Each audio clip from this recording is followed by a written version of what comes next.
Hello, and thank you for tuning in to our Fresh Start Ministries teaching series. Today, our Fresh Start co founder, Pastor Joe Cordovano, is going to teach a lesson on the double bind. Now, you'll learn how everything is about making choices, and if you do make the right choice, how God will bless it. But realize sometimes doing the right thing is usually the hardest thing. Here's Pastor Joe. All right, we're going to go ahead and get started. And like I said last time, we're going to be doing some teachings that have to do with the holidays and preparing for the holidays and some things like that. And I'll be honest with you, normally we do stuff about relapse and things like that, but I wanted to kind of take a different turn this year. And I want to teach on what we call around here, and I think you guys actually get the teaching in depth, but you get the teaching in one of your classes called the double bind. Do you all get that teaching here? Is that one we do? I don't even remember. Anyway, okay, evidently not, because you're all looking at me like I'm crazy. But we're going to talk about being in a double bind and getting ourselves in that position, because that really does happen to us, especially at the holidays. Or I shouldn't say especially, probably more so at the holidays than it does other times. But I think it's important to mention it at this point in time because what a double bind is, or how it comes about, is that it happens when we have a fear of something. Now I know y'all are a bunch of macho guys and rough and tough and whatever. And nobody has any fears, and I get it. But if you want to be honest with yourself, we all have fears. And we have to get honest with them. The problem is, and here's where it becomes a double bind. Because you sense the fear, you have the fear, you realize you have the fear, but instead of doing something about the fear, you try to ignore it. See, and that's when you're, as we say, damned if you do and damned if you don't. Because you're trying to ignore the very thing you're afraid of. You're hoping it goes away by itself, and it's not going to happen. And that's why I want to talk to you about this at this holiday season, because we have to learn how to resolve these double binds. Because really, when you resolve the double bind, what it does is it stops a lot of confusion, because that's really what a double bind is. Some of you may know somewhat of this teaching under the relapse teaching. We talk a lot about confusion and stuff in the relapse, and it's the same thing. If you're having a build up to drink or drug, that's identical to a double bind. Now, I'm not saying a double bind is a bud, and I'm not saying a bud is a double bind, but they have a lot of overlapping characteristics. And confusion is one of them. And so in resolving our double binds, as we'll find out tonight, the first thing we have to do is, once we resolve it, the first thing that'll happen is that it'll stop some of the confusion. And not only will it stop the confusion, it can stop an actual relapse. Because really, that's what a relapse is. A relapse is just you having a double-edged sword going on in your head, a good and a bad kind of conflict argument going on in your head all the time. And part of you wants to do one thing, and part of you doesn't want to do one thing. Part of you knows you're not supposed to do something, and part of you wants to do it anyway. And there's a whole lot involved, and I'm not going to get into all that. But that's where the confusion comes in. And the confusion then can turn into a relapse. So if we resolve the double bind, then we're going to stop the confusion, and we can actually stop a relapse. And the way we're going to do that is by naming our fear and then moving toward it, not running away from it.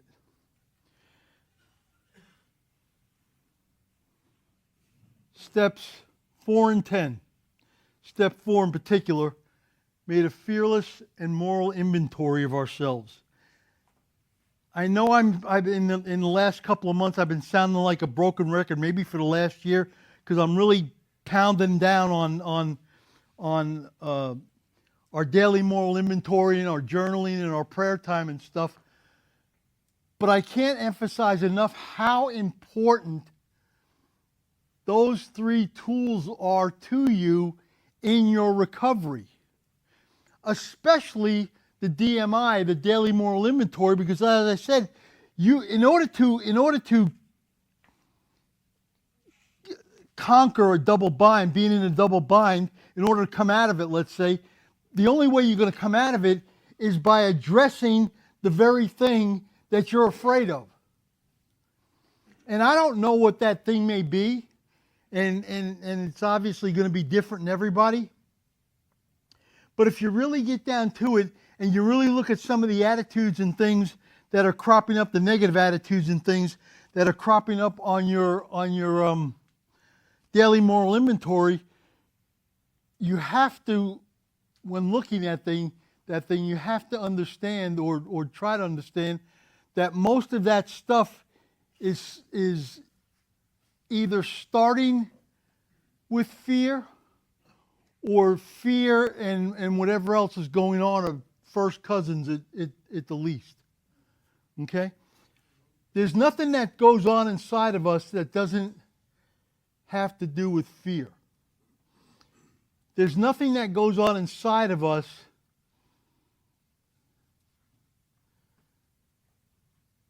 and us falling back into our old ways that doesn't have to do with fear. So either you're going to fall back in your old ways because you're fearful of doing it the new way, or you're afraid of the feelings you're getting. Maybe maybe it is Christmas time. Maybe it's, whenever, and you're starting to have thoughts of using and things like that, and those things do happen, and you're afraid of that, so you try not to deal with it, and just the fact that you're not dealing with it is making it worse. But it's got to do with fear. And make no bones about it. And anybody, especially in this room, if you would like to debate with me later, I'll be more than happy to do that debate with you, because I'm telling you now, you're going to lose. Because it has to do with fear. And I know it has to do with fear because I've been looking at this thing for some 40 years. I've been dealing with myself and learning how to deal with myself and continue to deal with myself. And every time I have a problem, fear is always part of the equation. And I think the sooner that those of you here understand that and acknowledge that, the faster you're going to get healed of some of these things that continue to haunt you and to bring you down, and you succumbing to those feelings and those emotions and stuff. So like I said, we have to name the fear and we have to move towards it. Step 4. Part of what happens, and I'm going to kind of try to explain in essence what a double bind is, just so you understand it, and there's a lot of moving parts to it. But part of the problem is that with a double bind, along with it is procrastination is one of the properties of that. And understand, I'm not here to debate, does the double bind come first and then the procrastination, or is it procrastination and then the double bind? I say, who cares? You got them both, deal with it. Because you're not going to have one without the other. You're going to have, if you have a double bind, if you're damned if you do and damned if you don't, then procrastination is a part of that. And procrastination is in fact a symptom of the double bind. And if you're not sure what I'm talking about, procrastination, just very plainly put, is when you are putting things off intentionally. Again, hear what I'm saying. If you're afraid, even if you're not telling yourself you're afraid of something, whatever that something may be, if you're afraid of it, then dealing with it, there's a good chance you, or having to deal with it, there's a good chance that you are going to intentionally keep putting off the dealing with it so you don't have to deal with it. Does that make sense? Okay. Now, we don't have, that's a good one, but that's not, I was thinking more of an ostrich with its head in the sand. Because ostriches are kind of strange, and I guess emus are the same if you look at the Progressive commercial or whatever it is, or whatever that commercial is with them, Limu to Mimu or whatever his name is, and Doug, or whatever. Don't ask me, I don't know. Anyway, so you got these birds. And I don't know if you've ever seen I've never seen an ostrich, but in Chuliota where I used to live, they used to have an emu farm. And I've not really seen one like up close and personal, but I've seen one like from the car and the road, and they're pretty big stinking birds. I mean, you know, that would be like a serious drum leg right there. You know what I'm saying? But these birds are the craziest kind of birds because they tend to, when they get afraid of something, they tend to take their heads and burr holes, and I don't know, you know, and they stick their head in the ground. Yeah, like that. Jeremy, that's fabulous, man. Exactly like that.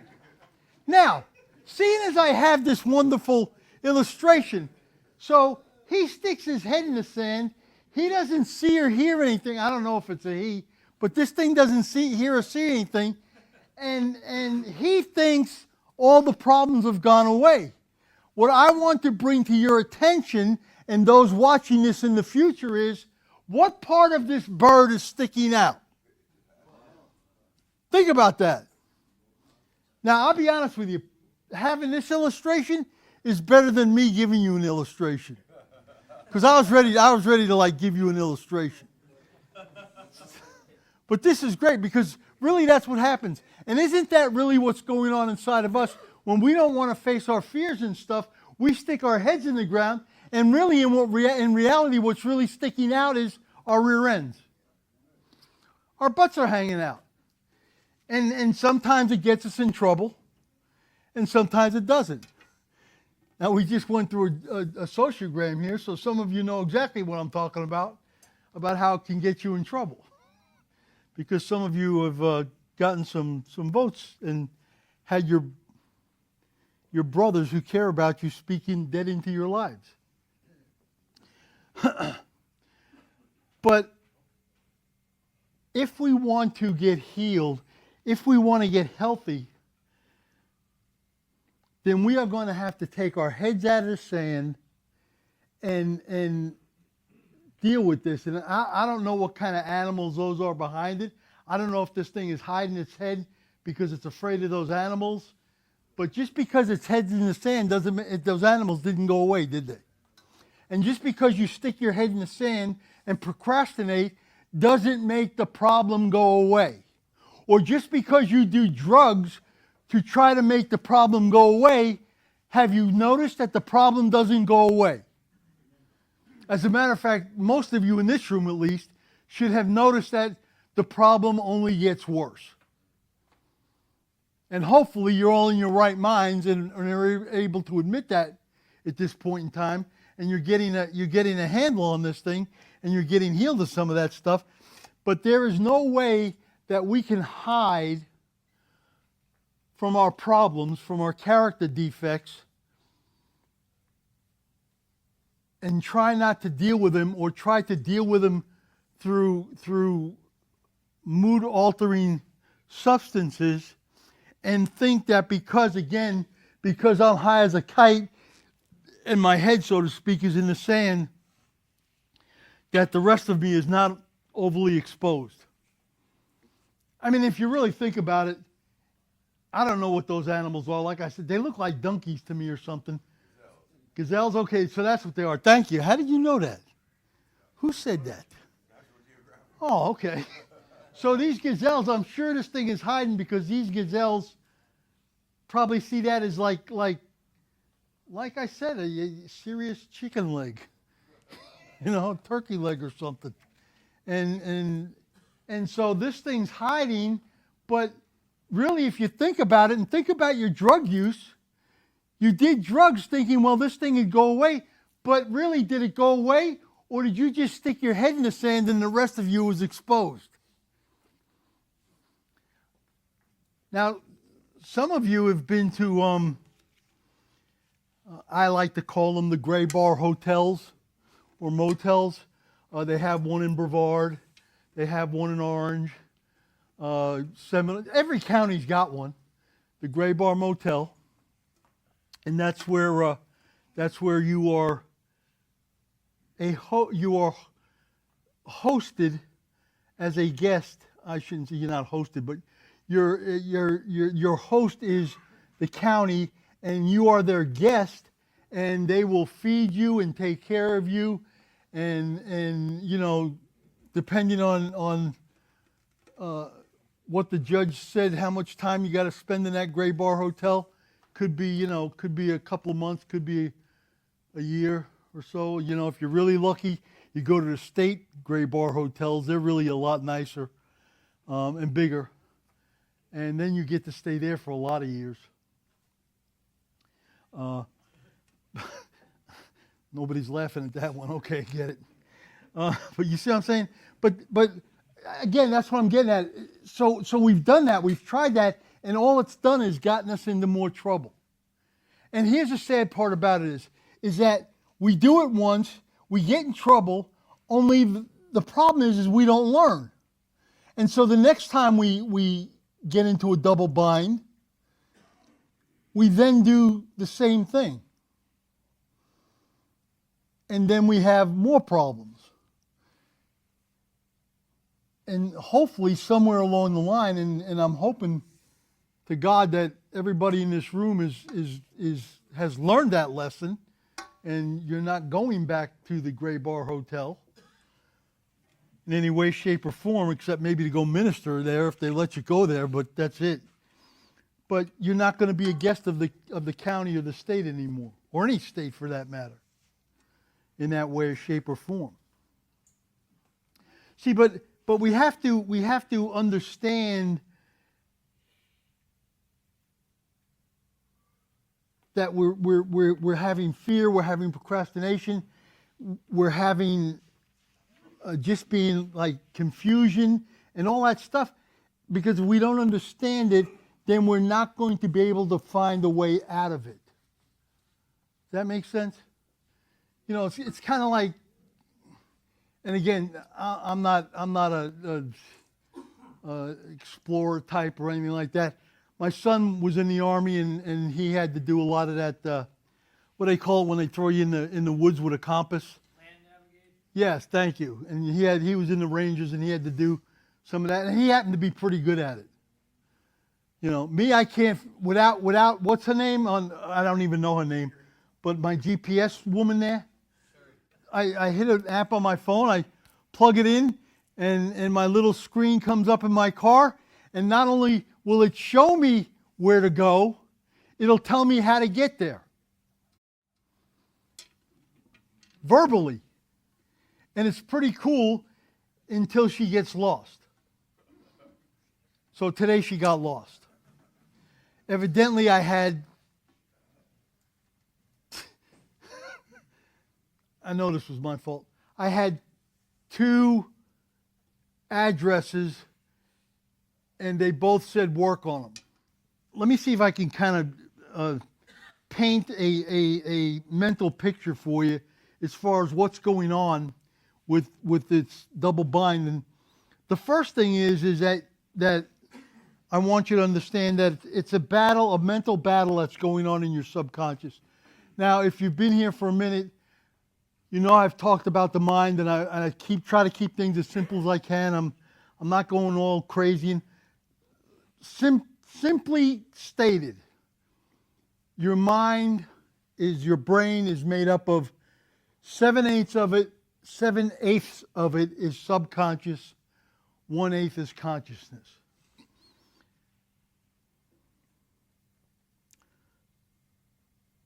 All this stuff that's going on is not going on in your conscious part of your brain. It's going on in some projector room somewhere in the annals of your brain somewhere. You know, where they keep all the old films and stuff.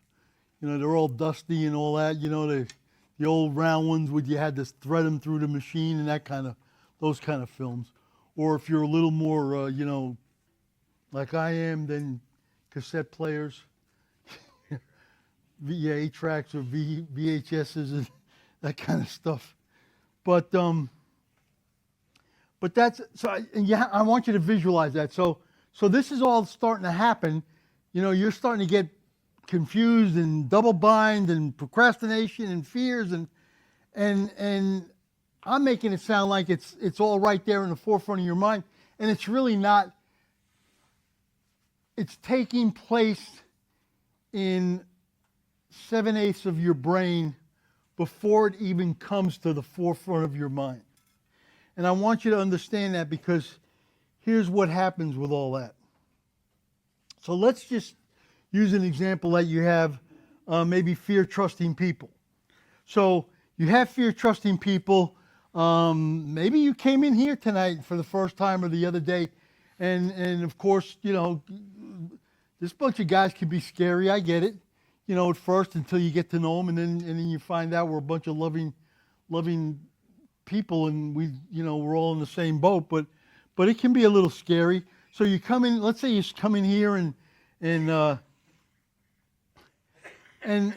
usually what happens is automatically we go into denial thinking or coping behavior to avoid the problem. The problem being, I'm scared. I don't know what to expect. And the more you find yourself in the middle of a double bind, the more you want to use. Now let me try to stay with me now, because it's going to get complicated. You know, I try to keep it simple, but it's going to get complicated. So you're in a double bind, and the more you want to use. You got it so far? You with me? Okay. So the more you use, the more double bind you're in. So now you're in twice as much of a double bind. So what do you want to do? It's simple. I got to use twice as much drugs. But now I've used twice as much drugs, and I really don't want to use twice as much drugs, and I know my life is going down the crapper, or maybe whatever's happened, and you find yourself now in a even larger double bind. So what do we do? Because we are smart adults, adult males. We are brilliant. So what do? We go out and do what? Buy more drugs to help make it go away. And all I can say to that is, boosh! You hit it right on the head. And that's what's been going on in your life all this time. I'm here to tell you, you can stop that vicious cycle. You can stop feeling the being anxious and angry and hopeless and frustrated when you're in these double binds. You don't have to use drugs and alcohol. You don't have to do something, for lack of any other word, you don't have to do something. No, I won't use that word. You don't have to do something that is going to end up harming you in any way, shape, or form. You can actually come out of it. But yet you're in the middle of it, and you don't really want to come out of it because you don't know. See, here's the problem. You've never been taught any other way on how to deal with whatever the problem is or the fear is that you're going through. or if you have been taught another way, you've now evolved into using drugs and alcohol to solve your problem, or whatever the addiction is. I'm just using the drugs and the alcohol. It could be anything, but you've evolved into that, so that now every time you go from point A to point B in your head to solve with that problem, the only way it's going to be solved is what you've done in the past, because it's kind of cut a rut in your head. I don't know if that makes sense, but I don't have the time to draw pictures tonight. Amen. Thank you.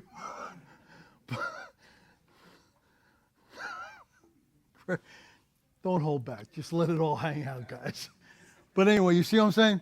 So and then what happens is, like anything else that we cut a rut in, you keep making the same path, and then eventually you cut a rut, and then you take the same path all the time, because you've already ruined that grass, or you've cut a rut in that dirt or whatever, and you don't want to do it on, so you just take the same path, and then wintertime stops, and the guy's grass is supposed to be green, and it's dead as a doornail, because somebody has obviously delivered the newspaper with the same route, cutting across his grass for the whole winter. That's just a story. I don't know who could have done that. It wasn't me, but I'm sure somebody has done that. Anyway, so you find yourself anxious, angry, hopeless, frustrated, and you find yourself in the middle of this mess. And my real question is why would you want to stay in the middle of that mess? And yet we want to stay in the middle of that mess.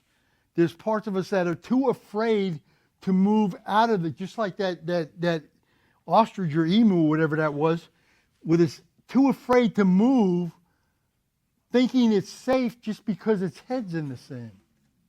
And you think you're safe because you're in the middle of this thing, and you're really not. It's kind of like being in the eye of a hurricane. I mean, the worst, as far as I know, and I've been through a bunch of hurricanes, best as I can remember, the worst part is being in the eye. Because that's where the most damage is going to happen. That's where it's going to be fiercest. I mean, I understand the tails and all that, and everybody, but the eye is no party. The eye of a tornado is not fun. Old Dorothy and the Wizard of Oz, the house went right up and landed wherever it landed. And they found out they weren't in Kansas anymore, or something like that. I can't remember the story.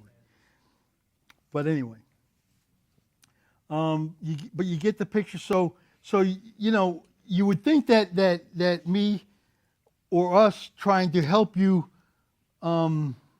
develop some skills or learn how to get some support so that you can make the right choices, that it would be something that you would cherish to avoid those negative feelings. But in reality, again, because you're used to living in double binds, even now, some of you, with me giving you the answers to the problem, are ignoring me because you're more familiar with how to be in a double bind than you are with being healthy. And I'll get to that in a minute. So let me just share this. If you don't remember anything else, remember this. This is the whole key to this whole thing. If you do the right thing, God will bless it. Doing the right thing is usually the hard thing. I ain't going to lie to you. Doing the right thing is usually the hard thing. Not because it's actually hard, but because you're not used to it. So it makes it hard. It's like when you were sitting your rear end in jail and you wanted help, and now God's giving you help, and then you got the fresh start, and now you're questioning, was this really the kind of help I wanted? I asked God for help. Maybe I should have been more specific. Maybe I should have written out like a bunch of demands or something. I mean, I don't know what you think you're going to do, but you know what I'm saying? No, you asked for help. You said you want to get off drugs and alcohol. Bam! Or in our case, boosh! And here you are. He answered your prayer. Whether he answered it through a lawyer, your employer, a judge, DA, whatever, you're here. You went, God, please help me. He said, okie dokie. And you're here. And I will be honest with you, there are some of you that are here for a minute. Not that you're here anymore, but there may be some of you thinking this way because some of your other brothers have thought this way. And you're here for a minute, and now all of a sudden, the help that you asked God for and the way He gave it to you isn't good enough or needs to be different and altered, so now you're going to go find help somewhere else, or so you tell yourself. Because really, if you think about it, if you tell yourself, I'm going to go out and use, you're going. That's card carrying Looney Tunes stuff right there. You gotta be put into into whatever it is over here, the mental health place. So you don't tell yourself that. That'd really be out there. So you tell yourself, well, I'm going to go check into a easier program. I'm going to go check into a program with different hours. I'm going to go. I've had this. I'm going to go to seminary. Because, I came here to find Jesus Christ and I have found Him. And now because I've been here 3 days, now I want to go to seminary. And that's why I'm leaving Pastor Joe to go to seminary and check into Bible college. Okie dokie. Gotcha. Because don't tell yourself you want to use because, then you got to get yourself committed. But you see what I'm saying? We're trying to always take the route of least resistance. And again, remember, it's a lot easier to give in to your temptations that you know, and you know how to, even if you end up screwing up all the time, you know how to operate in that realm, than it is to operate in a realm that you're not familiar with. Does that make sense? It's easier, and I'm just going to say it like it is. It's easier to be a failure than it is to be a success. If success is walking with the Lord and staying straight, and failure is not walking with the Lord and using. It's a whole lot because we don't know. Well, we do, but you don't. You don't know how to be that Christian person yet. You have had plenty of practice on how to be a drug addict. You've had plenty of practice on how to be to live like an animal in a cage in what we call our jails, or some places call them zoos. But because we're human beings, they call them jails. Same thing. Think about it. You go to the Sanford Zoo and you go visit the monkeys.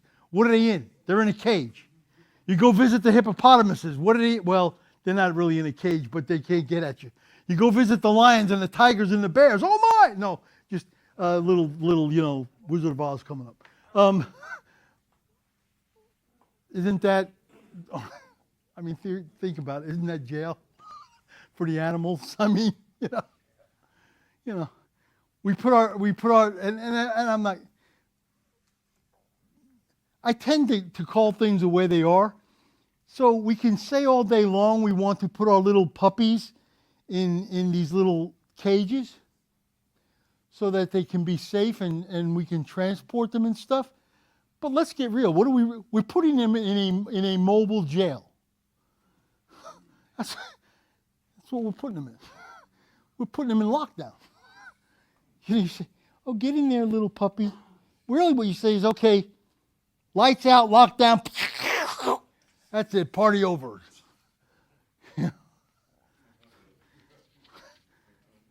And some of you know exactly what I'm talking about.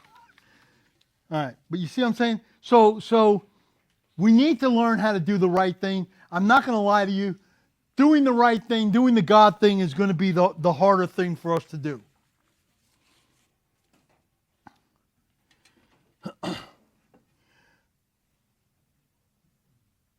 But if we want to experience long-term recovery and we want to experience healthier lifestyles,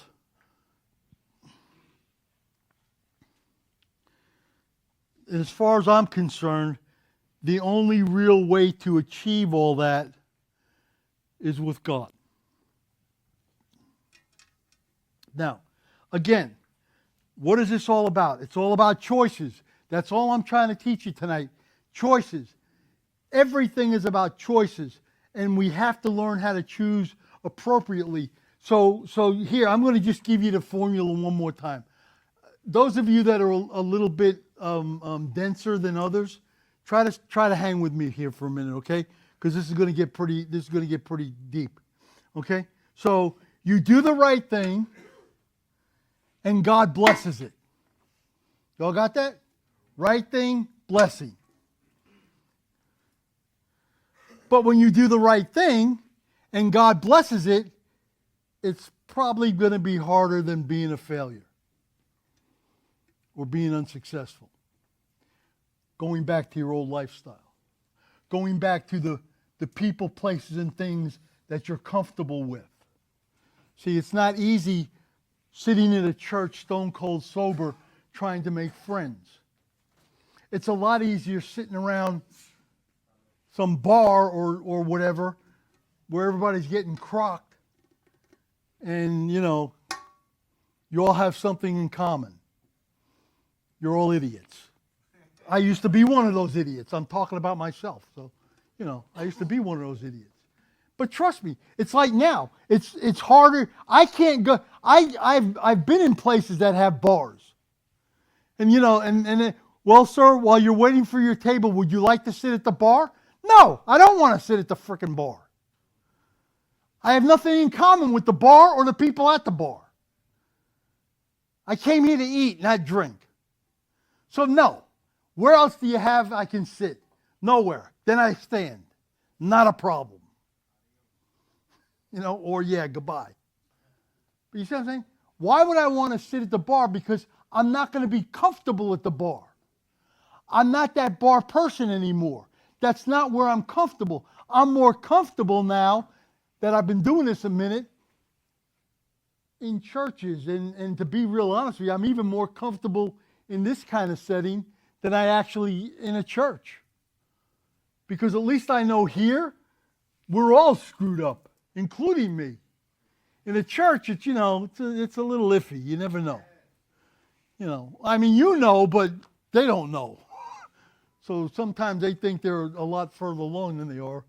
But that's, so it's always kind of a guessing game, and I get it. But in order to be healthy, that's one of the choices we're going to have to make. We're going to have to make the choice to hang around other people who are seemingly making the same right choices to get healthy also.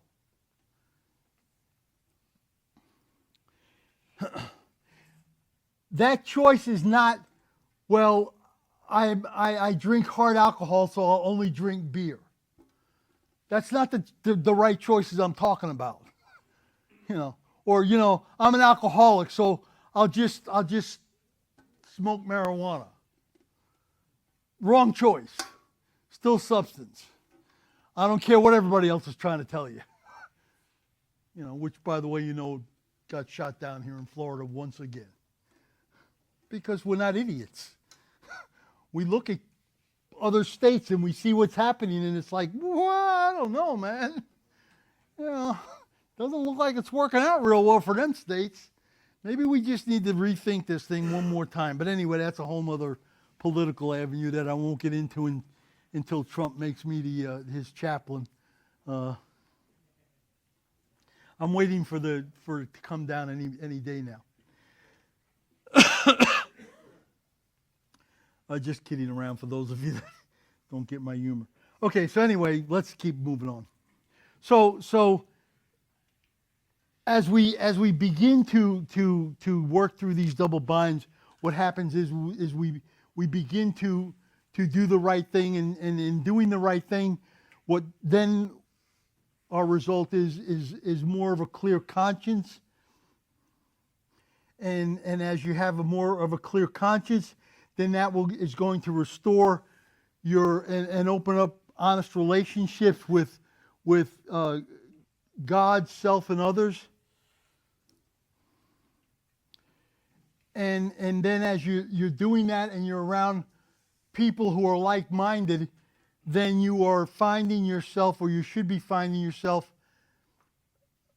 resolving double binds on a daily basis. Because you're not going to wake up in the morning and then go to bed at night and never be in a double bind. You're going to get in a double bind. I mean, as simple as two places that said work, I punch in work, she's sending me one place, I need to go to another, that's a double bind. I could have listened to this young lady on the I guess she's a young lady on the GPS thing there, and gone, and I'd probably be in California by now, because that's the direction she was heading me.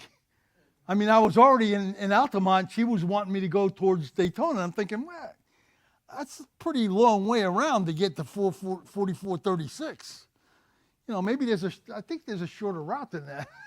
And that's when I had to, but you see, that's a double bind.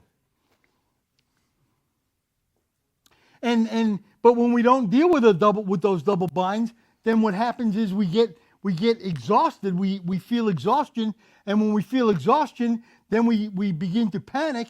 And then when we begin to panic, then what happens is that part of your brain, that survival part of your brain that we talked about a few weeks ago, that part of your brain that kicks in, that fight or flight thing, that takes over. See, when you get tired and you start to panic, you're exhausted, not just tired, but exhausted, and you start to panic, that's what kicks in. Because now you're not thinking logically, you're thinking emotionally, and that's where that whole thing, how that plays out. And now you're going to go do things just on survival, nothing else.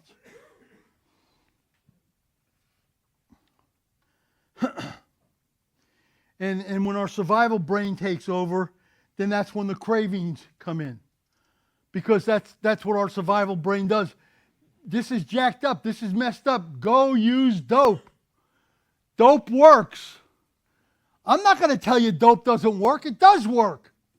And if I could somehow do dope and not screw up my life, I'd be doing dope right now. I'm not going to lie to anybody. But the bottom line is I can't do dope and not screw up my life and everybody else's life around me. So I had to make a choice. So I stopped doing dope. You know. And that's the same choice you're going to have to make. I'm not going to say it's a lesser of two evils, but you're used to doing the dope. You know what the dope does. And like I said, it works for a minute until it doesn't work anymore. And then it ruins your life. And, you know, but for a minute it works. It makes you forget. It makes you go have your go into fantasy world and all that stuff. And all that happens. And then you start doing really dumb stuff. So tonight, you're going to have to make a decision. And I know I'm talking speaking to the choir, it seems like, but I'll guarantee you there's some people in this room that I'm going to be speaking to directly, because when I say what I'm going to say, it's going to hit you like a ton of bricks, because you've been on the fence. I don't care how long you've been here, you've been on the fence. And you don't want to make that commitment. And you don't want to say that, hey, I can't go hang around all my old friends who are doing dope and drinking. I can't go to the bar to watch the game because, I'm just going to drink Coca-Colas. Yeah, good luck. Been there, done that, doesn't work. Trust me. Does not work. Works for about a quarter. Best as I can remember. And then I can't remember the other 3/4, so what's, you know what I'm saying?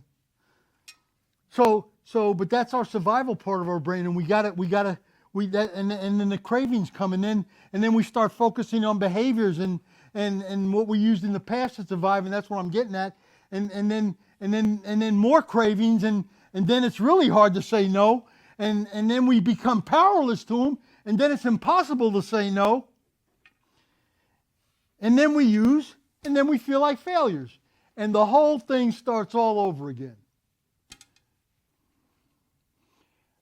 Everybody in this room knows exactly what I'm talking about, because whether you want to admit it or not, we, including me, have all been through it.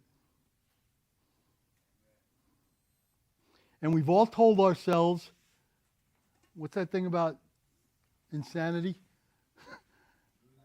Yeah. Tell you, yeah, you know, and it's going to turn out different. Yeah.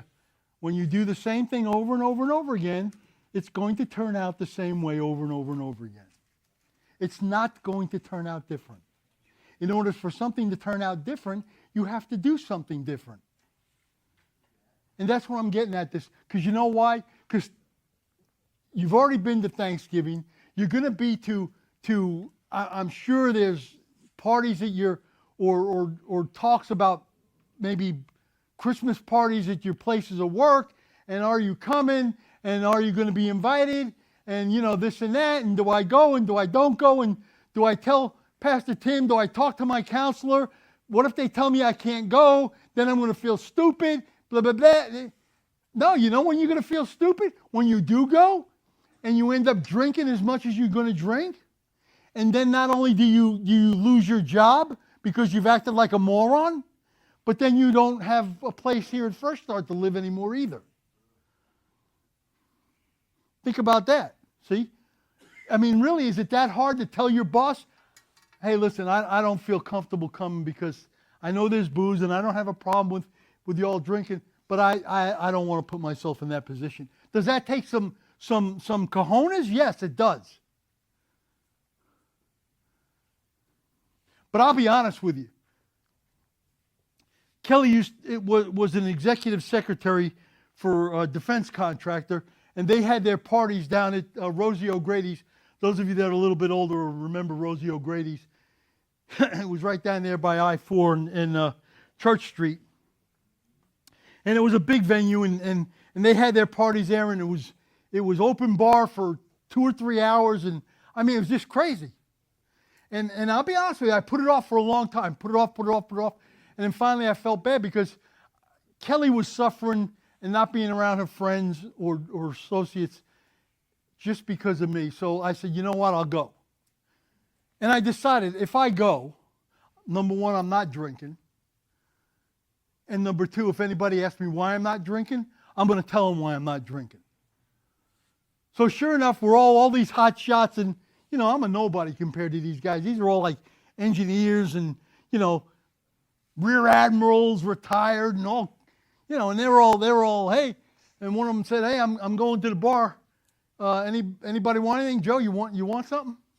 I said, yeah, man. I says, I'll take a club soda with lime. Oh, you know it's an open bar. Yeah, I do know it's an open bar, and I'll take a club soda with lime. And he didn't say anything. He came back, gave me the club, and he stood next to me. He said, and there's a few of them that I was kind of clicking with, and they said, why don't you drink? Now let me explain to you how this works. When you ask me why I don't drink, I have your undivided attention for an undivided amount of time. See, that's the way I see it. Because you just asked me why you don't drink. You want to know why I don't drink? Then sit your butt down and listen. And if you get up, I'm following you to continue to tell you why I don't drink. And if you go to the bar, I'll go to the bar to tell you why I don't drink. I'll tell the bartender why I don't drink. I'll tell anybody that listens why I don't drink. Well, yeah.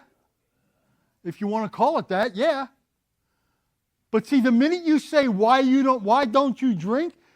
See, you got them. And this is what I try to teach guys. You got them. Your boss says, why? You're not coming to the party. It's going to be great. Booze flowing, but I don't drink. Why? Boosh! You got them. Have a seat. Let's get a couple iced teas. Let me tell you why I don't drink. Let me tell you what I'm going to become if you allow me to go to this party and drink like I used to. Or drink it all. Let's forget used to, but drink it all. Because whatever I drink, I will become what I used to be. Let me tell you what that's going to look like. Because it looks nothing like the guy you just gave a bonus to. It looks more like the guy that steals your truck and sells your tools. Looks more like that guy. You know what I'm saying? Nevertheless, you start dealing with this double bind thing, you can find that the cravings or the response to their cravings can become different. Okay? So basically what I'm getting at is this. If you work your double binds daily, it's going to decrease your chances for relapse. And if you decrease your chance for relapse, then you're going to be able to achieve long-term recovery. And then you're going to feel healthier physically, mentally, and spiritually. It's that simple. And who doesn't want to feel that way? Honestly. Unless you're getting ready to sabotage yourself. Let's pray. Praise you, Lord Jesus. Father, we thank you and praise you, Lord. Father, we understand that we're going to find ourselves in all kinds of double binds along the way. And maybe even at work at this time of the season, maybe visiting mom and dad or our sisters or siblings or whatever. And, old Uncle Jimmy or Wino Willie, his old Uncle Wino Willie's going to be there or, whatever. And they're going to want to tell us how good we're doing, and well, we could have one sip, or we could have one toke, or we could take one pill. Father, help us to realize that there's no such thing to us as one, ever again. And one will lead us right back to where we came from. Help us, Lord, to be strong. Help us, Lord, to want to be healthy and not sick. Help us, Lord, to begin to feel uncomfortable in the confusion and the anxiousness and the fears, and more comfortable in the stability and the fruit that we're showing in our lives right now. So, Father, we thank you and we praise you. In Jesus' name we pray. Amen. Thank you, gentlemen. Hey, thanks for joining us today. We hope this teaching has provided valuable insight into addressing addiction, whether it's something you're facing personally or it's affecting a family member or a friend. And remember, gaining a deeper understanding through these teachings is a crucial first step towards lasting change. Please hit the YouTube subscribe button so you'll be notified every time there's a new video posted. At Fresh Start, we're committed to helping individuals and families find healing and freedom from addiction. And if you found this helpful, please consider supporting our work. You can easily make a difference by visiting our website at freshstartministries.com and clicking the donate button. Even if it's just $10 a month, every cent helps us continue our mission. Be sure to visit our website to also find our bi-monthly newsletters. We'll be sharing updates, success stories, and additional resources in our blogs to support you on your journey. Thank you again for being part of the Fresh Start community. And we look forward to seeing you soon in our future sessions.